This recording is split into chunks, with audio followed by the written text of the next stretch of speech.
Welcome to studies one के YouTube channel पे आप सभी मित्रों का स्वागत है। आज हम पढ़ेंगे निम्न जाति आंदोलन, किसान संगठन, किसान आंदोलन के बारे में, मजदूर आंदोलन के बारे में। यह आधुनिक भारत से बहुत ही इम्पोर्टेंट चैप्टर है जो आपके बीपीएससी के एग्ज़ाम में, जो 67वीं आने वाली एग्ज़ाम है, जो आपका सीडीपीओ का एग्ज़ाम है, बहुत ही इम्पोर्टेंट, जो बिहार एसआई के एग्ज़ाम होंगे, एसएससी के एग्ज़ाम में, सभी में ये महत्वपूर्ण सेक्शन है।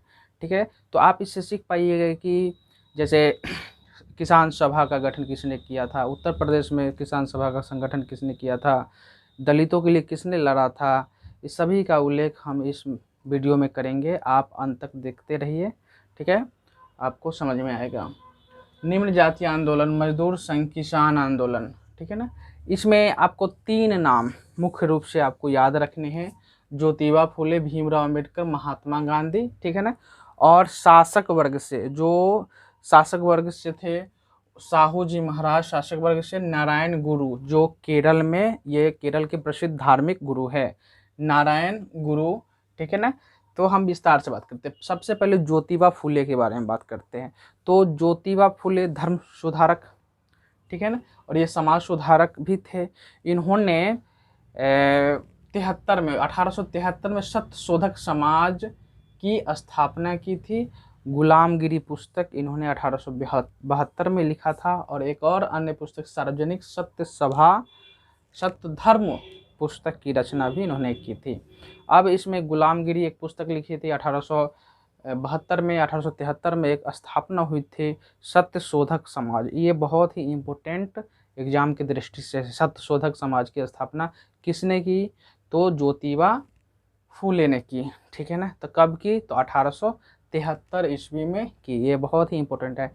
अब ये सत्य शोधक समाज क्या था कि इसमें ब्राह्मणों के जो कर्म कांडनीय थी, ब्राह्मण का जो एक कर्मकांड था उसके विरुद्ध था, ठीक है ना। लोगों को शिक्षित करने के विरुद्ध ये कदम उठाए थे, और उनके ढकोसलों को, आडंबर को चकनाचूर करने के लिए ज्योतिबा फुले ने एक सभी को संगठित करने का, सभी को शिक्षित करने का काम उन्होंने, ज्योतिबा फुले ने किया था। तो गुलामगिरी। अब इसके बाद 1920-30 के आसपास, ठीक है ना, एक जेठ है पूना में। इनका आंदोलन जो चला था वो बम्बई में चला था। एक जेठ है 1920 से 1930 के आसपास चला था इनका, ठीक है ना। अब भीमराव अंबेडकर का हम देखते हैं। भीमराव अंबेडकर जो थे वो अछूत महार जाति से संबंध रखते थे, ठीक है। ये भी बम्बई में अपना लोगों को न्याय दिलाने के लिए, जो गरीब दलितों के लिए लड़ते रहे, ठीक है ना, उनके लिए ये 1920 में द ऑल इंडिया डिप्रेस्ड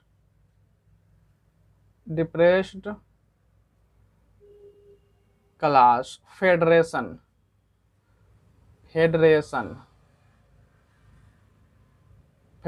की स्थापना की थी, ठीक है ना। The all India depressed class federation की स्थापना 1920 में की थी। उसके बाद 1924 में इन्होंने बहिष्कृत हितकारिणी सभा की स्थापना पुणे में की थी, बहिष्कृत हितकारिणी सभा की स्थापना। उसके बाद फिर बहिष्कृत भारत पत्रिका का भी इन्होंने संचालन किया था, पत्रिका को इन्होंने चलाया था। तो 1924 में ये सब इम्पोर्टेंट जो है, अब निश्चित रूप से 1924 में बहिष्कृत हितकारिणी सभा, ठीक है ना, ये इम्पोर्टेंट है, अक्सर एग्जाम में पूछा जाता है। फिर बहिष्कृत भारत,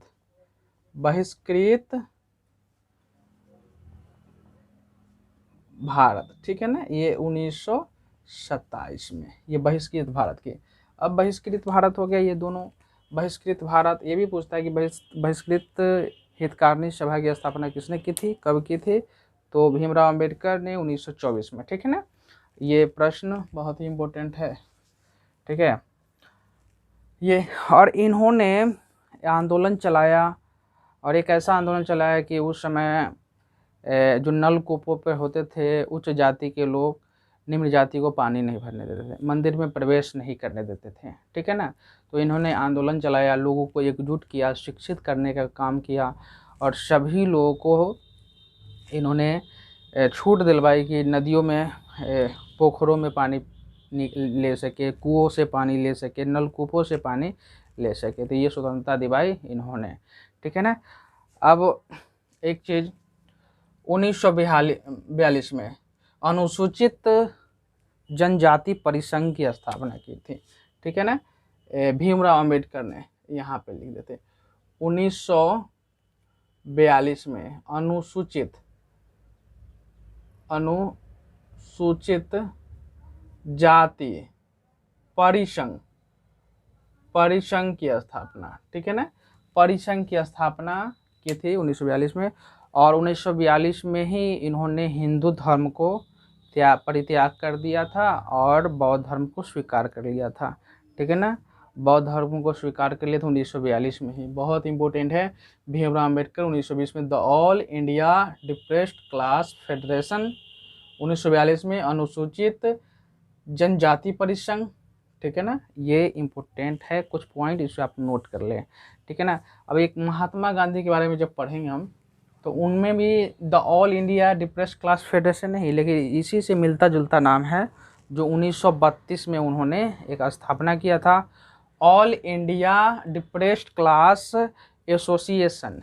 इसमें क्या है, फेडरेशन है, तो उसमें द हटा हुआ है, और 1932 में all India depressed class federation के जगह पे एसोसिएशन, ठीक है ना। ये समझना है न, ऐसा भी होता है मिस कि दे दिया जाता है the all India depressed class federation की स्थापना किसने की, ऑप्शन रहता है महात्मा गांधी, जवाहरलाल नेहरू, भीमराव अंबेडकर। तो लोग महात्मा गांधी पे भी गोलक रंग के आ जाएंगे, बहुत यही है, यही मिस पॉइंट होता है। तो the all India depressed class federation ये भीमराव अंबेडकर की है, ठीक है ना।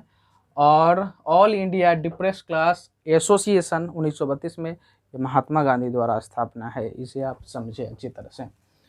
महात्मा गांधी का सारा जीवन जो व्यतीत हुआ था वो दलितों अछूतों के उद्धार के लिए, ठीक है ना। और अछूतों को, निम्न जातियों को एक नाम दिया था महात्मा गांधी ने, हरिजन, ठीक है ना। तो हरिजन नाम दिया था 1932 में, हरिजन, ठीक है। ये बहुत इंपॉर्टेंट, हरिजन नाम दिया था, ठीक है, हरिजन नाम दिया था। यहाँ पे हम लिखते हैं 2 नंबर, महात्मा गांधी। तो इन्होंने स्थापना किया था क्या, all India depressed class association, ठीक है ना। इसमें द और फेडरेशन नहीं है, याद करना है, दोनों के समझो। अब ये 1932 में, ठीक है ना, 1932 में। अब 1932 में तो all India depressed class association Mahatma Gandhi द्वारा स्थापना की गई थी। अब इसे क्वेश्चन, महात्मा गांधी ने इससे पहले 7 साल पहले ये त्रावणकोर गए थे। चलिए इसमें हम देखते हैं। और से महात्मा गांधी अब 1932 में ही हरिजन पत्रिका का भी प्रकाशन किया। पत्रिका, ये भी एग्जाम में बहुत इंपॉर्टेंट है। हरिजन पत्रिका का संपादक या प्रकाशन किसने किया था, तो महात्मा गांधी ने किया था, ठीक है ना। तो कब किया था, 1932 में। ये भी बहुत ही इंपॉर्टेंट है, याद रखेंगे, ठीक है ना, हरिजन में। और 1932 में ही हरिजन सेवक संघ की स्थापना भी की थी, हरिजन सेवक संघ। तो लिखते हैं हरिजन सेवक संघ, ठीक है ना, हरिजन सेवक संघ की स्थापना की थी। तो ये कुछ पॉइंट महात्मा गांधी से संबंधित है, ज़्यादा कुछ नहीं पढ़ना है। जो इम्पोर्टेंट है एग्ज़ाम की दृष्टि से हम उसी पे फोकस करेंगे, उसी पे देखेंगे। ये सब क्वेश्चंस आते हैं, बहुत ही आते हैं, एग्ज़ाम में बार बार पूछा जाता है। किताब तो पढ़ने को बहुत किताब है, ठीक है ना, फिर भी आपके पास कुछ किताबें होनी चाहिए कुछ प्रकाशन के, जैसे क्राउन वगैरह का भी ले सकते हैं, ल्यूसेंट का भी ले सकते हैं। एक एस.के. पांडे सर का है, मोस्ट इम्पोर्टेंट है, उससे भी आप पढ़ाई कर सकते हैं। बहुत अच्छी पढ़ाई होगी आपकी, और स्टेप बाय स्टेप पढ़ना है, कोई हड़बड़ा के पढ़ना नहीं है कि तुरंत रट्टा मार के नहीं पढ़ना है, इस तरह से। और मेरे चैनल के साथ भी आप जुड़े रहे, सब्सक्राइब कर ले। इधर 2-3-4 दिनों से कुछ वीडियो नहीं आ पाया है, इसके लिए खेद है, ठीक है ना। तो अब रेगुलर वीडियो आएगा, अब जुड़े हमारे चैनल के साथ। अब महात्मा गांधी, ठीक है ना, एक शासक वर्ग थे, ठीक है ना, कोल्हापुर के शासक वर्ग थे, उनका नाम था साहू जी महाराज।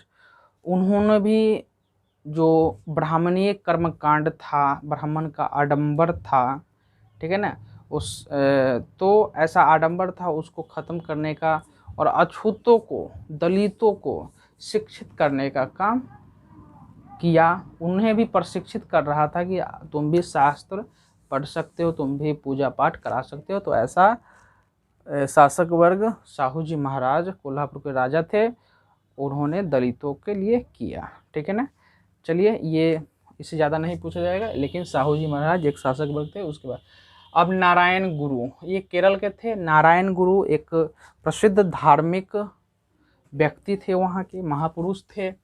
तो अरब्बीपुरम आंदोलन वहाँ चलाया था 1888 में।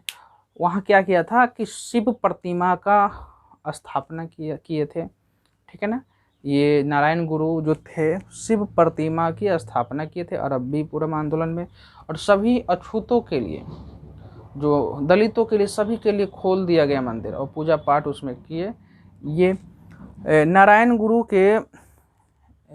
गुरु जो थे वो कहते थे कि मानव के लिए एक धर्म है, एक धर्म, एक समाज, हर चीज़ एक ही है, ठीक है ना। एक ही धर्म है उसका, एक ही समाज है, एक ही सब कुछ है। लेकिन इनका अयप्पन जो एक राजन था, वो कह रहा है कि मानव के लिए ना कोई धर्म है, ना जाति है, ना कोई बंधन है, ठीक है ना। उनके शिष्य थे नारायण गुरु के। तो केरल के प्रसिद्ध थे, तो ये समझ में आ जाएगा ना। अरबी 1888 में हुआ था अरबी। अब हम चलते हैं रामास्वामी नायकर उर्फ पेरियार, ठीक है ना। तमिल में, ये तमिलनाडु में इनका आंदोलन चला था, आत्मसम्मान आंदोलन, जो 1920 में था। ये भी ऑब्जेक्टिव पूछ सकता है, 1920 में आत्मसम्मान आंदोलन। तमिल में रामायण की इन्होंने रचना की, सच्ची रामायण के नाम से जाना जाता है। अब ये भी इम्पोर्टेंट है कि सच्ची रामायण की रचना किसने की थी तमिल में, तो पेरियार या रामास्वामी नायकर साहब ने, ठीक है ना। इन्होंने बाइकुम सत्याग्रह भी 1924 में की। केरल में ये छुआछूत को लेकर था। तो अभी तो यही उस समय का था कि छुआछूत को लेकर ही आंदोलन था, ठीक है, निम्न जाति आंदोलन। तो केरल में छुआछूत को लेकर इन्होंने आंदोलन किया था। इसी समय जो आंदोलन हुई थी 1924 में शुरू हुई थी, तो महात्मा गांधी वहाँ पहुँचे थे और कांग्रेस ये सभी मिलकर वहाँ ये इजाज़त मांगा था कि त्रावणकोर पहुँचे थे 1925 में। वहाँ सभी के लिए छूट दे दी गई, सभी लोग पूजा अर्चना करने लगे और अपना काम करने लगे, ठीक है, निम्न जाति के लोग। तो ये अब के पिल्लई और ए.के. गोपालन, तो गुरुवायूर सत्याग्रह 1931 में हुआ था, ठीक है ना। और 1932 में महात्मा गांधी ने हरिजनों के उद्धार के लिए अथक परिश्रम किया था। 1932 में महात्मा गांधी 1932 में हरिजन सेवक संघ की स्थापना की थी, ठीक है ना, 1932। सत्यशोधक समाज 1873, गुलामगिरी 1872, सार्वजनिक सत्य पुस्तक की रचना की थी, ये इम्पोर्टेंट है। ये भी 1920 में the all India depress class federation, जो भीमराव अम्बेडकर द्वारा स्थापना है फेडरेशन की, महात्मा गांधी द्वारा स्थापना है all India depress class association की स्थापना, इसमें अंतर हम समझेंगे, ठीक है ना।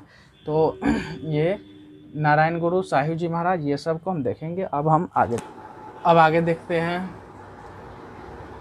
19वीं शताब्दी के उत्तरार्ध में भारत में आधुनिक मजदूर वर्ग का उदय हुआ, ठीक है ना। तो मजदूर वर्ग जो है 19वीं सदी के उत्तरार्ध में ये शुरू हुआ, मतलब 1850 के बाद ये शुरू होना, 1888-90 के दशक में ये शुरू हो गया। आधुनिक मजदूर वर्ग का उदय हुआ। 1877 में पहला हड़ताल, सभी लोग एकजुट हुए और 1877 में पहला हड़ताल नागपुर इम्प्रेस मिल में शुरू की, ठीक है ना। 1897 में ये हड़ताल इसी तरह एकत्रित सभी लोग हुए और हड़ताल कर दिए। लेकिन पहला जो व्यवस्थित रूप से जो संगठित होकर मजदूर जो आंदोलन किए थे वो amalgamated society of railway servant of India and Burma के तहत वह संगठित हुआ मजदूर, ठीक है ना, तब आंदोलन किए। पहली संगठित हड़ताल जो है रेलों में हुआ। उसमें रेलों का जो रेल का पटरी, रेल का निर्माण जो करने का कार्यक्रम था वो ग्रेट इंडियन पेनिनसुला द्वारा होता था, तो इन्हीं का रेलवे था, तो इन्हीं के रेलवे में ये हड़ताल हुआ। सभी मजदूर संगठित होकर रेलवे में हड़ताल कर दिए और रेलवे को बाधित कर दिया। 1907 बम्बई में, 1907 में जो है बम्बई में पोस्टल यूनियन, ठीक है ना। 1905 में कलकत्ता में प्रिंटर्स यूनियन की स्थापना हुई थी।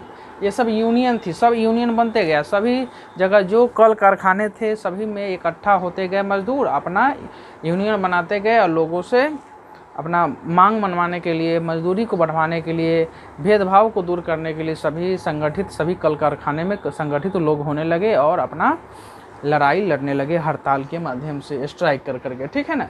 तो 1908 में तिलक, तो बम्बई में ये तिलक क्या 8 में तिलक की गिरफ्तारी हुई, वहाँ तिलक नेतृत्व कर रहे थे। तो कपड़ा मिल के हड़ताल में, कपड़ा मिल का जो हड़ताल था उसका नेतृत्व कर रहे थे ये, और ये हो गए नेतृत्व नहीं, मतलब एक नेतृत्व कर रहे थे कि लोग कुछ अंग्रेज समझ रहा था क्या कि तिलक द्वारा ये उकसाया गया है, ठीक है ना। पहला व्यवस्थित श्रमिक संघ जो था मद्रास श्रमिक संघ, वीपी वाडिया के नेतृत्व में ये संघ बना था। और व्यवस्थित कहने का क्या मतलब है, तो इसमें एक नियम कानून था, गाइडलाइंस था और शुल्क लेकर ये इसके सदस्य बनते थे लोग। तो गांधी जी द्वारा अहमदाबाद टेक्सटाइल लेबर एसोसिएशन सबसे बड़ी ट्रेड यूनियन बने, ठीक है ना, उस समय स्थापना की गई थी। इसी समय गांधी जी ने ट्रस्टीशिप का उदाहरण दिया था, ठीक है ना। अब ये ट्रस्टीशिप क्या है, तो ट्रस्टीशिप की कहना था कि पूंजीपति जो वर्ग है वो मालिक नहीं है, मालिक है वो जिन्होंने पूंजी अपने रक्षा के लिए पूंजीपति वर्गों को यह अधिकार दिया है कि वो उसकी रक्षा कर सके। मतलब मजदूर वर्ग, ये दबे कुचले वर्ग, वो मालिक है, ये ट्रस्टीशिप ये बता रहा है, ठीक है ना। और जेबी कृपलानी इस बात को कहे है, जेबी कृपलानी, ठीक है ना, कि पूंजीपति मालिक नहीं, मालिक वह है जिसने उसे अपनी रक्षा के लिए जिम्मेदारी सौंपी है। मजदूर आंदोलन की सबसे महत्वपूर्ण घटना, अब ये घटना, तो भारत में बहुत सारे संगठन थे, मजदूर संगठन थे, ट्रेड यूनियन थे, सभी का अलग अलग ये ग्रुप था, सभी लोग विखंडित थे भारत में, तो हड़ताल पुरजोर तरीके से नहीं होता था।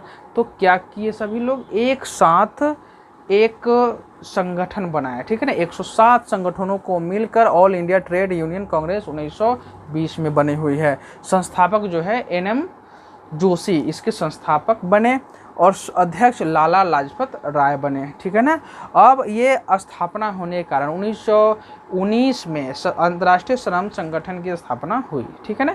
अब अंतर्राष्ट्रीय श्रम संगठन की स्थापना उसी कारण ये all India trade union Congress की स्थापना 1920 में हुई। इसके अध्यक्ष लाला लाजपत राय बने, ठीक है ना। संस्थापक जो है NM जोशी बने। अब NM जोशी जो थे, ठीक है ना, वो अंतर्राष्ट्रीय श्रम संगठन जाकर यहाँ की इसकी अध्यक्षता, all India trade union Congress की स्थापना अध्यक्षता की, ठीक है ना। अब श्रम विभाजन 1900 प्रथम विभाजन, ठीक है ना, प्रथम विभाजन द्वितीय विभाजन, तो अब उसका भी all India trade union, all India AITUC short में याद रखिएगा, ठीक है ना, इसकी विभाजन हुई, ठीक है ना, दो भागों में 1929 में एक विभाजन हुई, एक विभाजन 1931 में हो गई।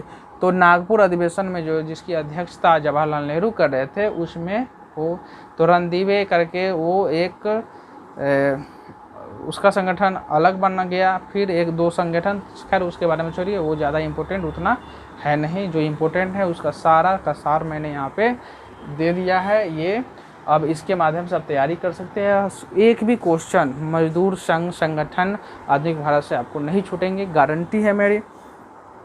दूसरा विभाजन 1931 में हुआ। 1925 में सर्वप्रथम कलकत्ता में मजदूर किसान सभा। अब क्या हुई कि राजनीति भी होना शुरू हो गया, ठीक है ना, राजनीतिक संगठन भी बनना शुरू हो गया। तो मजदूर किसान पार्टी बना 1925 में, और 1928 में अखिल भारतीय मजदूर एवं किसान पार्टी। प्रांतीय संगठन बहुत से पार्टी भी थी, और सभी को एकत्रित होकर एक अखिल भारतीय मजदूर एवं किसान party, all India labour and farmer party की स्थापना हुई। और यही फार्मर पार्टी एकत्रित होकर संपूर्ण भारत में एकत्रित हुई, और 1928 में मुंबई में एक बड़ा हड़ताल, मिल हड़ताल कर दिया, ठीक है ना। इंडियन नेशनल ट्रेड यूनियन की भी स्थापना हुई, यूनियन कांग्रेस की स्थापना हुई, INTUC मई 1947 में। इसके जो अध्यक्ष थे वो वल्लभ भाई पटेल थे, संस्थापक वल्लभ भाई पटेल थे, ठीक है ना, सरदार वल्लभ भाई पटेल। सरदार की उपाधि इन्हें बारदोली आंदोलन से मिली थी। बारदोली में महिलाओं ने मिलजुल कर भाग लिया था, उन्होंने इनको सरदार की उपाधि दी थी, ठीक है ना। तो ये है, अब इसको पेन डाउन स्क्रीन शॉट ले, पेन डाउन करिए। ये आपके एग्जाम से 67वीं BPSC CDPO सभी एग्जाम के लिए, बिहार SI SSC सभी एग्जाम के लिए आपको ये काम आएंगे, ठीक है ना। ये है। अब हम आगे देखते हैं, किसान आंदोलन पे हम नज़र देते हैं। पहला कृषक विद्रोह नील विद्रोह के रूप में 1859 से 60 के बीच हुआ, ठीक है ना। नील विद्रोह, नील विद्रोह ये 1859 में हुआ था कि नील की खेती, जो अंग्रेज जो थे उस समय नील की खेती ज़्यादा करवाना चाह रहे थे। वो जो और कुछ चावल दाल की खेती भारतीय करना चाह रहे, जो किसान थे, नील की खेती करने में उनको फ़ायदा नहीं होता था। वो ज़्यादा वो क्या करते थे कि नील की खेती करवाते थे, और अपना खेती छोड़ो उस पर लगान वगैरह बहुत तरह के चीज़ करके होते। इससे किसान क्या है कि वो ज़्यादा हो, तो ये ज़्यादा परेशान रहते थे। तो कृषक आंदोलन, तो उस समय जो ये जो आंदोलन हुआ था कृषक आंदोलन, ये आपका बंगाल के, ठीक है ना, नदिया ज़िले के गोविंदपुर गांव में ये शुरू हुआ था। वहाँ के जो एक डिप्टी मजिस्ट्रेट जो थे हेमचंद्राकर, उसने सरकार की जो घोषणा पत्र उसे गलती से पढ़ दिया। गलती पढ़ा था कि जो नील उत्पादक है रैयत, ठीक है ना, वो उनका मनमानी चलेगा। अगर किसी भी तरह का विवाद वो किसानों के साथ अगर होता है, किसान अगर विवाद करते हैं तो सारा ज़मीन जब्त कर लेगा कौन, तो जो नील रैयत जो होंगे रैयतदार, वो जब्त कर लेंगे, ठीक है। तो इसी को दो व्यक्ति वहाँ सभी किसानों को एकत्रित करने लगे, एक दिगंबर विश्वास और एक विष्णु विश्वास। दो व्यक्ति एकत्रित करने लगे सभी व्यक्तियों को, और एकत्रित करके वहाँ बंगाल में सभी एकत्रित हुए, और जहाँ तहाँ आंदोलन शुरू हो गया, और सभी जितने जगह जो नील की खेती हो गई सबको छोड़ दिया गया, ठीक है ना, सबको छोड़ दिया गया। तो उसी समय एक कार्सिटोन नाम के जो अंग्रेज़ थे उसकी अध्यक्षता में एक नील आयोग की स्थापना करवाई गई थी कि हानि जो हुई थी किसानों को उसकी समीक्षा करने के लिए। इसलिए उसने एक घोषणा कर दी थी कि ये सारा जो है उसको अब समाप्त किया जाए, और किसानों को स्वेच्छा से अपनी ज़मीन पे पैदावार करने दिया जाए, अपने भोज्य सामग्री को उपजाया दिया जाए, ठीक है ना। तो पहला, और इसमें जो विद्रोह हुआ था 1960 तक ये समाप्त हो गया था विद्रोह। और हिंदू पैट्रियट जो हरिश्चंद्र मुखर्जी इसके संपादक थे, उन्होंने इस आंदोलन में बहुत ही अच्छी भूमिका निभाई, ठीक है। उन्होंने अपने समाचार और ये पत्रिका के माध्यम से, हिंदू पैट्रियट पत्रिका के माध्यम से सभी किसानों को जागरूक करने का, सभी नागरिकों को जागरूक करने का काम किया यह आंदोलन। पावना विद्रोह, ठीक है ना, पावना विद्रोह 1873 से 76 के बीच हुआ। मोपला विद्रोह, ये मोपला विद्रोह जो था ये किसान पे क्या अंग्रेजों द्वारा अत्यधिक कर लागू किया। ये मोपला कृषक वर्ग थे जो मालाबार केरल के मालाबार तट पे बसे थे, इनके वंशज। और इसके नेता जो थे अली मुसलियार थे, ठीक है ना, अली मुसलियार। एक अंग्रेजों का पोषक वर्ग था नमूदरी वर्ग, उच्च वर्ग था जो ज़्यादा, और ये मुस्लिम वर्ग से थे, ठीक है ना। तो मोपला विद्रोह में ये अली मुसलियार जो मुस्लिम वर्ग से थे, तो दोनों में ये बराबर टसन चला रहा था उच्च जाति निम्न जाति को लेकर और किसानी को भी लेकर। अंग्रेजों का ये पोषक वर्ग था, नमूदरी जो था वो अंग्रेजों का पोषक था, बराबर इस पे लगान ज़्यादा देकर इसको प्रताड़ित करने का काम करता था। इसके नेता अली मुसलियार थी। इसका भी 1921 तक समापन इस मोपला विद्रोह का हो गया, ठीक है ना। ये अब गौरी शंकर, इंद्र नारायण द्विवेदी, मदन मोहन मालवीय, ठीक है ना। अब हम कुछ प्रांतीय किसान संगठन के बारे में देखते हैं। तो उत्तर प्रदेश किसान सभा, उत्तर प्रदेश किसान सभा की स्थापना करने का, गठन करने का श्रेय ये तीनों को है, गौरी शंकर, इंद्र नारायण द्विवेदी और मदन मोहन मालवीय को है, ठीक है। 1920 तक प्रतापगढ़ में एक संगठन बना, अवध किसान सभा, ठीक है ना। प्रतापगढ़ में एक अवध किसान सभा उत्तर प्रदेश में है ये, और इसके जो संस्थापक थे बाबा रामचंद्र। अब बाबा रामचंद्र कैसे किसानों को एकत्रित करते थे, तो वो रामचरितमानस पाठ का पाठ पढ़ाकर उसके उपदेशों को किसानों के बीच रखकर वो अपना उपदेश देते थे। सभी को एकत्रित करने में रामचरितमानस पाठ का जो ये है, ये बहुत इम्पोर्टेंट भूमिका निभाता था। और ये साधु के भेष में घूमते थे। बाबा रामचंद्र जो थे वो साधु के बीच में सभी किसानों के बीच जाके सभी को एकत्रित करने का काम करते थे, ठीक है ना। एका आंदोलन भी अवध के किसान द्वारा चलाया गया। ये भी क्या था, एका आंदोलन, कि ये भी लगान की अत्यधिक वृद्धि कर दिया था। अब बारदौली सत्याग्रह, ये बहुत इम्पोर्टेंट है इसमें, ठीक है ना। बारदौली सत्याग्रह 1928 में हुई थी। ये हुई थी गुजरात के सूरत के बारदौली में, ठीक है ना, गुजरात के सूरत के बारदौली में। वहाँ क्या था कि कपासों की खेती किसान कर रहे थे। वहाँ अत्यधिक लगान बढ़ा दिया था ताकि वो तंग आकर कपास की खेती छोड़ दे और हम अपने मन से अपना जो खेती नील की खेती करवा सके। तो वहाँ क्या क्या अंग्रेजों ने कि कपास की खेती को तहस नहस करने के लिए लगान 22% तक बढ़ा दिया। जो होती फसल उसका 22% तक लगान उसमें बढ़ा दिया, ठीक है ना। तो लगान जो बढ़ा दिया था उसके बाद बारदौली सत्याग्रह 22% से 6.4% पर एक वहाँ पे मैक्सवेल की अध्यक्षता में, ठीक है ना, जो ये हो गया तो मैक्सवेल की अध्यक्षता में बैठाया गया कमेटी और 22% से 6.09% कराया गया। अब इसमें कुछ कहानी है। इसमें कहानी 4 फरवरी 1928 में, ठीक है ना, वल्लभ भाई पटेल बारदौली पहुँचे, ठीक है ना। उस समय तक नहीं थे सरदार, ठीक है ना। सरदार के नाम जो दिया था बारदौली सत्याग्रह में ही महिलाओं ने सरदार का नाम दिया था। उनकी बेटी मनुबेन पटेल भी थी, ठीक है ना। महिलाओं ने, महात्मा गांधी की पत्नी भी थी उसमें, ठीक है। सभी लोग का आंदोलन महिलाओं ने बढ़ चढ़कर बारदौली में हिस्सा लिया था, किसानों ने हिस्सा लिया था। और उसी में महात्मा गांधी भी 1928 में आए और उस बारदौली सत्याग्रह का नेतृत्व करने का अधिकार सरदार वल्लभ भाई पटेल को दे दिया था। एक इम्पोर्टेंट बन रहा है कि सरदार वल्लभ भाई पटेल को सरदार की उपाधि कब मिली थी, तो बारदौली सत्याग्रह के समय 1928 में, और वहाँ की महिलाओं द्वारा दी गई थी। ये बहुत इम्पोर्टेंट है, इसको नोट करिएगा, ठीक है। अब वकास्त किसान आंदोलन, ये बिहार की बात है। बिहार में 3 तरह की है, तो ये उतना इम्पोर्टेंट नहीं, फिर भी ये डेट आप इम्पोर्टेंट रहे। तेभागा आंदोलन, ठीक है ना, तो ये केंद्र बिंदु था बंगाल में, ठीक है ना। ये त्रिपुरा के हसनाबाद से शुरू हुआ था और बंगाल में इसका केंद्र बिंदु बन गया था, वहाँ मुख्य रूप से होने लगा तेभागा।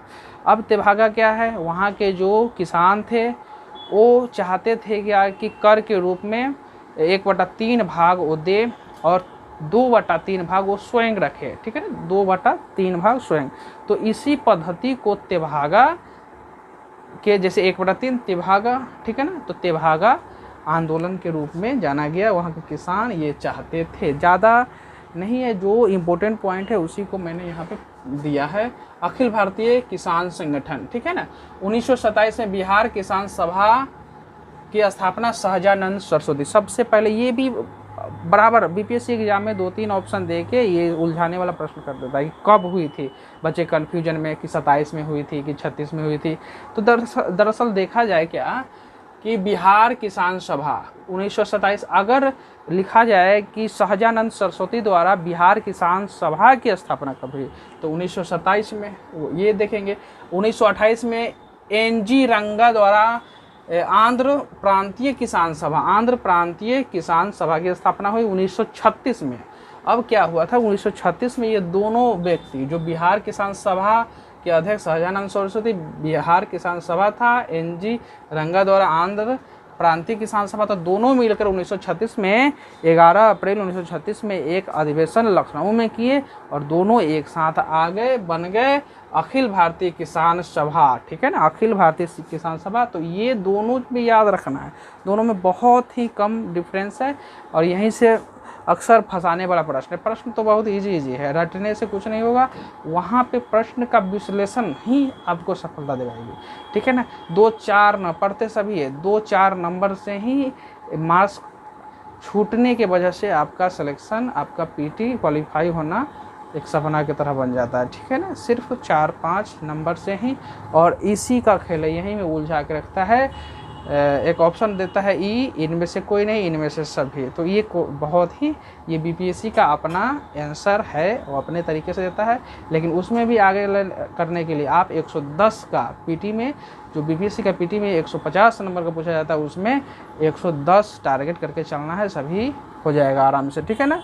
तो 1936 में अखिल भारतीय किसान सभा दोनों मिलकर, तभी तो अध्यक्ष स्वामी सहजानंद सरस्वती और सचिव जो है एनजी रंगा बने, ठीक है ना। तो किसको, बिहार किसान सभा सहजानंद सरस्वती और एनजी रंगा द्वारा आंध्र प्रांतीय किसान सभा, दोनों मिल गए। एक 27 में, एक 28 में और 11 अप्रैल 1936 को एक बैठक हुई थी लखनऊ में और वहाँ पे दोनों अखिल भारतीय किसान सभा अध्यक्ष, अखिल भारतीय किसान सभा बन गया और अध्यक्ष स्वामी सहजानंद और सचिव जो है एनजी रंगा बन गए, ठीक है। 1938 में निंदुबेल पहला भारतीय किसान स्कूल खोला गया था आंध्र प्रदेश में, ठीक है ना, आंध्र प्रदेश के ये निंदुबेल खोला गया था, ठीक है ना। तो इस तरह आपका निम्न जाति आंदोलन, किसान संगठन नहीं, एक चीज़ और हम चर्चा करेंगे कि बता रहे हैं,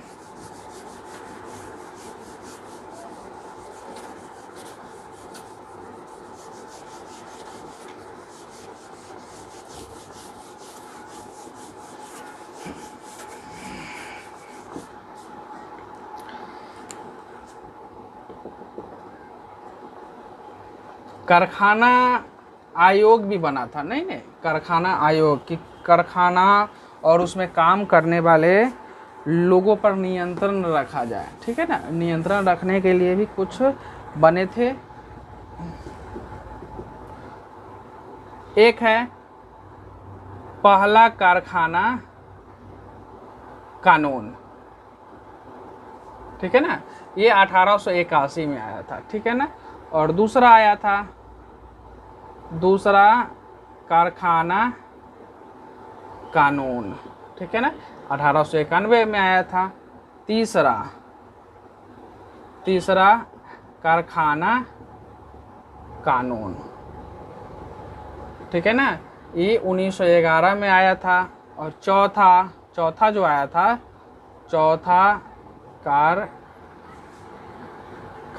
कानून, ठीक है, 1922 में आया था। ये चारों, इसमें था क्या, बच्चों के लेके, ठीक है ना, बच्चों के स्थिति के लेकर कि बच्चा जो है 7 वर्ष से कम है उस काम नहीं करेगा, उसका उम्र बढ़ाया गया, ठीक है ना, उससे कम काम करने के एलिजिबल नहीं होगा, पहला में। दूसरा में आया था स्त्रियों पर, स्त्रियों की जो है उसमें 9 वर्ष से ऊपर और 14 वर्ष तक, तो ये स्त्रियों की सुरक्षा की बात आई थी, स्त्रियों के कानून, दूसरा कानून। तीसरा कानून जो आया था ये मज़दूरों की सुरक्षा के लिए, जो कामगार थे उनके सुरक्षा इंश्योरेंस के संबंधित ये तीसरा आया था। और चौथा सिर्फ कारखाना फैक्ट्री के संबंध में कानून बना था। ठीक है ना। तो इस तरह ये 4 कानून, पहला कारखाना कानून 1881, दूसरा कारखाना कानून 1881, तीसरा कारखाना कानून 1911, चौथा कारखाना कानून 1922 में आया था। तो इस तरह आपका निम्न जाति आंदोलन, किसान संगठन और विभिन्न किसान आंदोलन के बारे में आपने देखा, संगठन के बारे में देखा, कारखाना कानून के बारे में देखा। तो आपको अगर ये वीडियो मददगार सिद्ध हो रही है, आप हमारे चैनल पर नए हैं तो निश्चित रूप से हमारे चैनल से जुड़े, लाइक करें, शेयर करें, कमेंट करें। धन्यवाद।